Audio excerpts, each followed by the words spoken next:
Student, now you can see precaution regarding value-added method. Means कौन-कौन से precaution हमें जो है लेने चाहिए value-added method के calculation के समय. There are total 7 points. आपको ये ध्यान देना है कि किस चीज को हम प्लस करें और किस चीज को हम प्लस ना करें, यानी कि उसको हम ऐड ना करें कैलकुलेशन के टाइम. तो पहला पॉइंट है आपका sale and purchase of second hand goods is not included, यानी कि जो सेकंड हैंड गुड है उनकी जो सेल एंड परचेजिंग है उसको हम ऐड नहीं करेंगे. क्यों? क्योंकि इसकी वैल्यू को मैन्युफैक्चरिंग के टाइम, प्रोड्यूसिंग के टाइम जो है ऑलरेडी इंक्लूड किया जा चुका है, इसलिए जो है सेकंड हैंड गुड्स की वैल्यू को हम इंक्लूड नहीं करते.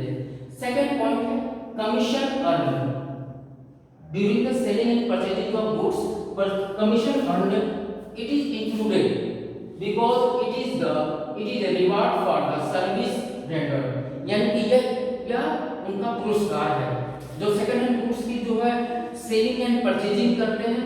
ठीक, तो उसमें से जो कमीशन मिलता है बड़ी बड़ी कंपनियों को, ठीक, तो इसको हम इंक्लूड करेंगे. तो कमीशन को हम इंक्लूड करेंगे. Third point on account production of goods for the producing unit included in national income during the calculation of national income by value-added method. क्यों?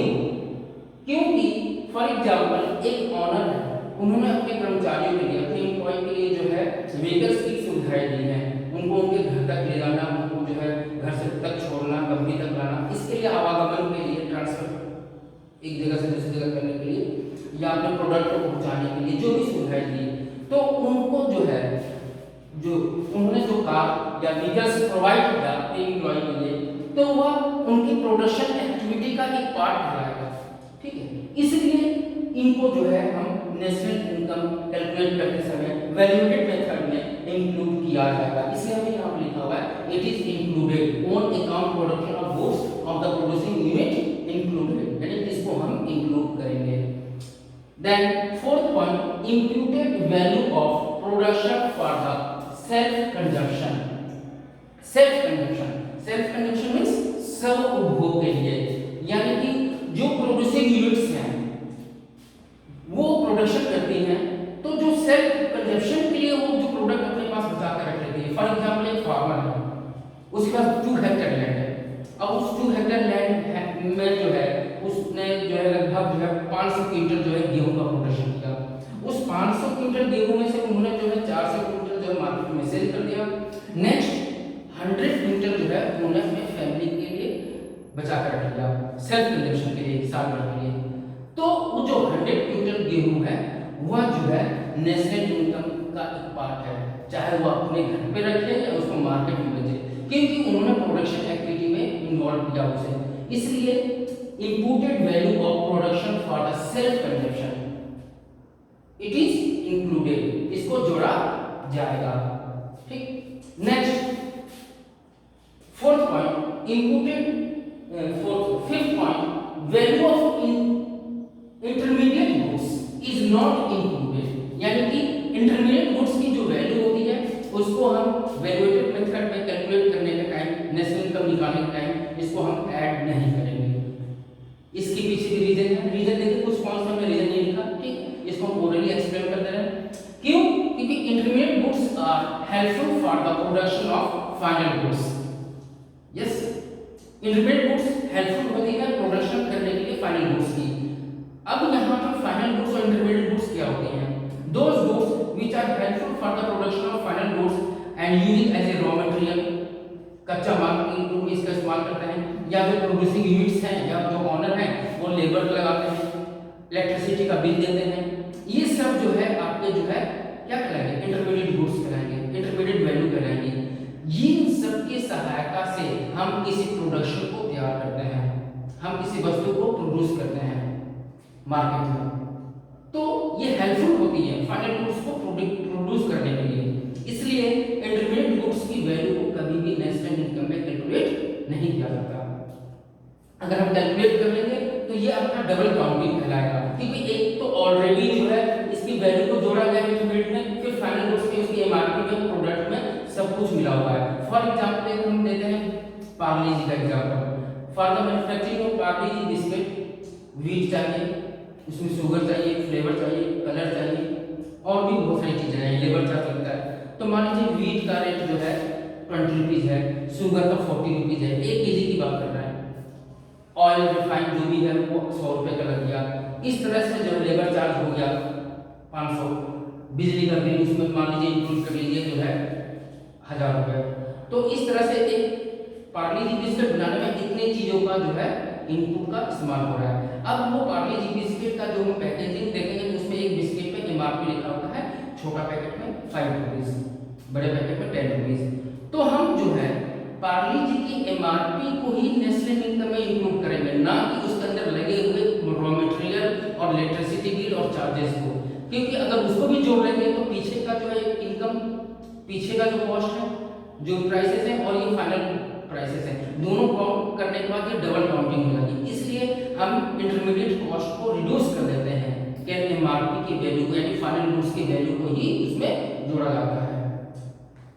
Next 6th point, imputed rent on the owner occupied house is to be taken into the account।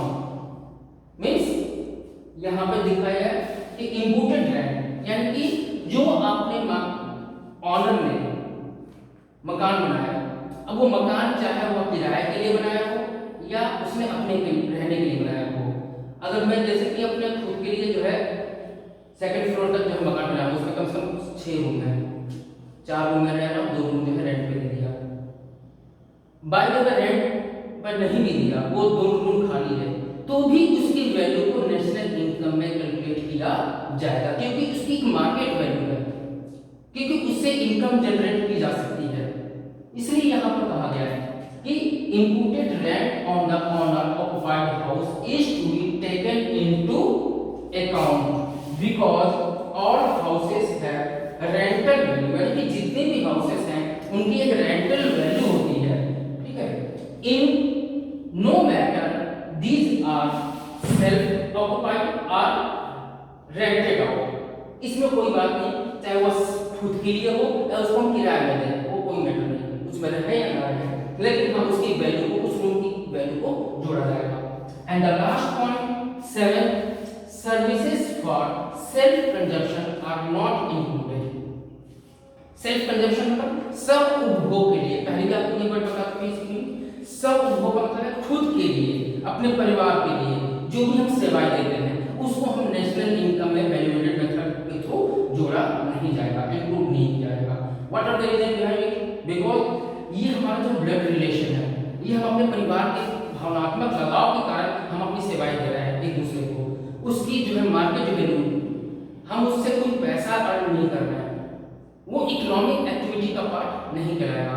For example हाउसवाइफ्स, husband के लिए हाउसवाइफ्स जो है घर में जो है काम करती हैं, खाना बनाती हैं, किचन में जो भी है, तो वो सेवाएं भी देती हैं, तो हस्बैंड उनको पर मंथ सैलरी नहीं देता।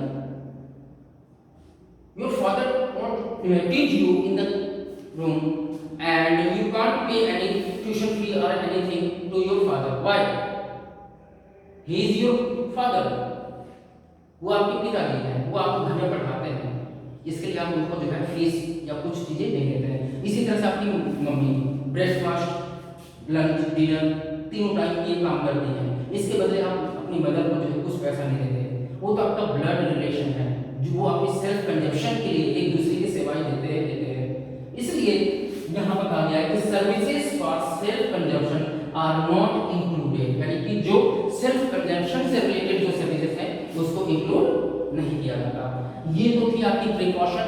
अब हमारे पहले टॉपिक में आपको हमने बताया था formula how to calculate national income through valuated method, step by step. After that precaution, there are 7 precaution, कि किसको प्लस किया जाता है, किसको नहीं किया जाता है, और what are the reason behind it, और इसके पीछे रीजन क्या है, रीजन भी आपको याद करने पड़ेंगे। इसके बाद नेक्स्ट जो है न्यूमेरिकल है, इसी से रिलेटेड जो हम आपको नेक्स्ट टॉपिक में